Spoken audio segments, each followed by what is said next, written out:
और रूहान, दो भाई जो अपने मोहल्ले के पास ही घूम रहे थे। उनके सामने एक पुराना कंस्ट्रक्शन साइट था, एक आधी तैयार लंबी इमारत जो कई सालों से छोड़ दी गई थी। सब लोग कहते थे वहाँ अजीब चीज़ें होती हैं, लेकिन बचपन का जोश और थोड़ी सी हिम्मत उन्हें अंदर खींच लाई। अयान ने धीरे से कहा, रूहान, लोग कहते हैं इस बिल्डिंग में रात को आवाज़ें आती है। रूहान ने हंसी दबा के जवाब दिया, आवाज़ें? चल देखते हैं असल में क्या है। दोनों भाई दीवार फांद कर अंदर घुस गए। अंदर घुप अंधेरा था, सिर्फ छत से लटकी हुई पुरानी वायर्स, और हवा चल रही थी तो घुंघरू जैसी आवाज़ आ रही थी। सीमेंट की बदबू, सड़ी हुई लकड़ियों की लोहे जैसी बू हवा में फैली हुई थी। जब वो पहले फ्लोर पर चढ़े, उन्होंने देखा कि एक लिफ्ट का दरवाज़ा आधा खुला हुआ है। लिफ्ट पुरानी, जंग लगी हुई।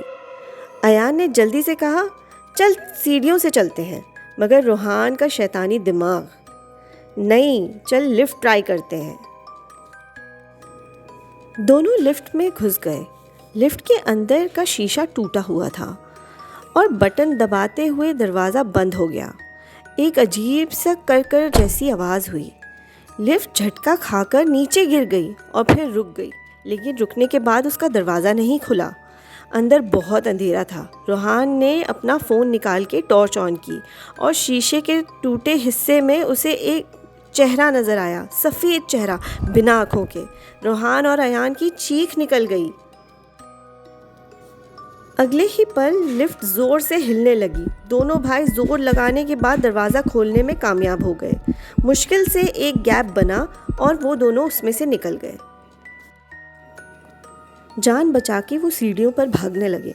भागते भागते जब वो 6th फ्लोर पर पहुँचे तो सब कुछ और भी खौफनाक था।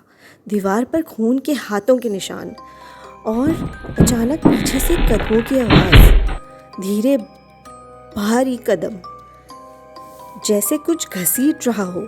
रूहान ने अयान का हाथ पकड़ लिया। दोनों चुप होकर सुनने लगे। कदम उनके बिल्कुल पास आकर रुक गए और फिर अंधेरे से एक साया निकला, लंबा, टेढ़ा मेढ़ा, हल्के हल्के गुनगुनाते हुए आवाज़ आ रही थी। अयान और रूहान डर के मारे सीढ़ियों की तरफ भागे। साया उनके पीछे पीछे आ रहा था। हर फ्लोर पर आवाज़ें बढ़ती गई। दरवाज़ों की ठक ठक, औरत की चीखना और छोटी सी हंसी की आवाज़ चारों तरफ से गूंजने लगी। आखिरी फ्लोर पर पहुंचकर उन्होंने देखा कि छत का एक कोना टूटा हुआ है। नीचे गिरना जानलेवा होता, लेकिन उनके पास और कोई रास्ता नहीं था। साया और पास आ रहा था और उसकी गुनगुनाहट अब उनके कानों में बिल्कुल करीब थी। अयान ने चीख के कहा, रूहान, जंप करना होगा। रूहान ने आंखें बंद की और दोनों भाइयों ने एक साथ जंप लगा दी। नीचे एक पुराना ट्रैम्पोलिन पड़ा हुआ था, कंस्ट्रक्शन साइट के लिए बिछाया गया होगा। उसी ने उनकी जान बचा ली। दोनों ज़मीन पर गिरकर ज़ोर ज़ोर से सांस लेने लगे। जब उठे तो इमारत के अंदर दरवाजे बंद हो रहे थे, जैसे कि इशारा हो, फिर कभी अंदर ना आना। अयान ने रूहान को देखकर कहा, फिर कभी यहाँ नहीं आएंगे। रूहान ने हल्की सी हंसी के साथ कहा, हाँ, लेकिन अभी भी उस लिफ्ट का चेहरा याद आएगा। और दोनों चुपचाप अपने घर की तरफ निकल गए।